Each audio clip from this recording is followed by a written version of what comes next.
Bonjour à tous et bienvenue sur ma chaîne YouTube. Aujourd'hui je vous présente mon top 5 des meilleurs mini-jeux au tennis. Numéro 5, c'est la cagnotte. Jeu très sympathique et ludique si vous voulez progresser dans votre régularité. En premier temps, vous allez vous mettre une limite de points. Par exemple, moi je vais prendre 50 points.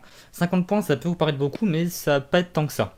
Je m'explique. À chaque fois que vous allez gagner un échange, cet échange aura la valeur du nombre de coups que vous avez effectué. Si par exemple vous gagnez un point où il y a eu plus de 15 échanges, alors le point vaudra 15 points. Si vous faites 100, le point vaudra pour 100. Si vous faites 2, ça comptera pour 2, et ainsi de suite. Ensuite, si vous avez d'autres choses à travailler, par exemple la volée, vous pouvez mettre une petite règle, le point comptera double si jamais il y a une volée gagnante. Si vous travaillez le coup droit, c'est le même principe que la volée. Celui qui fait un coup gagnant en coup droit aura le point qui compte x2.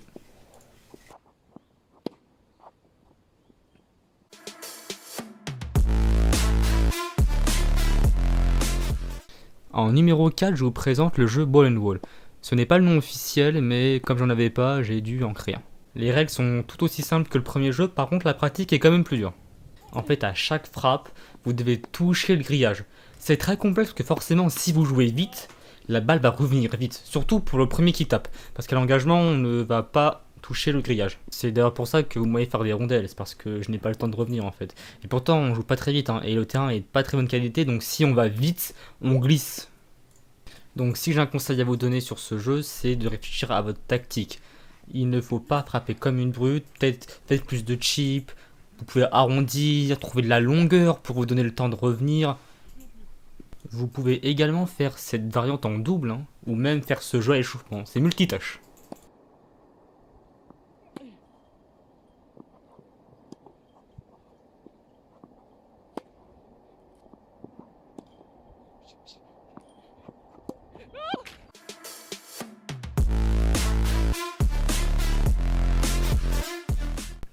En numéro 3, je vous propose le tournevis. Bon, par contre, c'est un jeu beaucoup plus débile.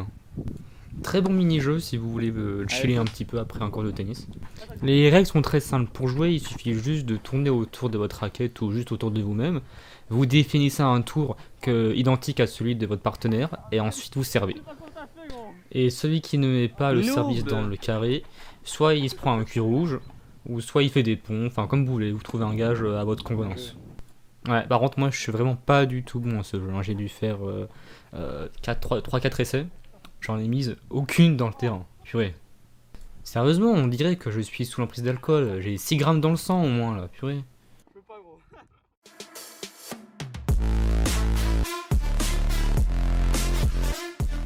En numéro 2, je pense que vous le connaissez tous, c'est le jeu de la pute. Et pour ceux qui ne le connaissent pas, je vais vous expliquer les règles. Essayez d'être 4 pour ce jeu, c'est mieux que 2. Jusque là, on n'a pas eu le choix. Chacun se met dans un carré de service. Et vous commencez tous avec 5 vies. Ou alors c'est vous qui définissez le nombre de vies que vous avez. Et à chaque fois qu'un des 4 perd un point, donc pour perdre un point, il faut savoir que c'est quand la balle est dans notre carré et qu'on ne la renvoie pas, on perd une vie. Et quand on n'a plus de vie, on est éliminé. Et celui qui a encore une vie à la fin, il gagne. Après, c'est en fonction de vos choix, mais il serait mieux de ne pas taper. En général, les gens ils ne tapent pas, ils essaient juste de faire des petits touchés, de faire des petits slices amortis, des twinners, etc. Ou même des lobes. En général, dans la tradition du jeu, celui qui perd en premier, il se prend un petit cul rouge. Voilà, là, normalement, je vous ai mis des vidéos d'engagement. Donc le but, c'est quand même d'être fourre, mais pas non plus d'abuser. Vous allez voir sur un exemple que j'ai fait pour la vidéo. Après, bien entendu, vous pouvez faire des variantes. Si vous êtes 4, vous pouvez vous faire des passes pour essayer d'en éliminer un. Mais dans tous les cas, si vous faites des passes et que l'autre ne touche pas, n'arrive pas à renvoyer la balle, c'est quand même lui qui va perdre le point.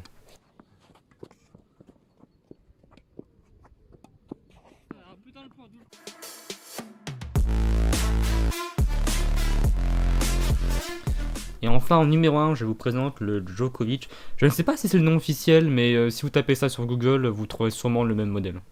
Donc là, cette fois, ça se joue qu'à 2 joueurs. Vous partez avec 5 vies, et celui qui n'a plus de vie a perdu, et celui qui en a encore a gagné. Pour jouer, en fait, il faut que vous frappiez la balle avant qu'elle rebondisse. Et quand vous la frappez, vous la faites rebondir dans votre terrain avant. C'est un peu comme au ping-pong service. Un rebond dans le terrain, et ensuite qu'elle arrive de l'autre côté du filet. Ce qui est bien avec ce jeu, c'est qu'on peut également simplifier les règles. C'est-à-dire que au lieu de prendre la balle de volley, vous pouvez laisser un rebond et ensuite retaper la balle par terre. Il y a mon pote Nicolas qui a fait ça plusieurs fois parce que c'était une des premières fois qu'il testait le jeu. Du coup, il n'était pas habitué. Voilà, c'est la fin de la vidéo. J'espère que vous l'avez aimé. Si c'est le cas, n'hésitez pas à mettre un petit like et vous abonner. Ou bien même partager, ça me ferait vraiment plaisir. De mon côté, je vous dis à la prochaine dans une nouvelle vidéo.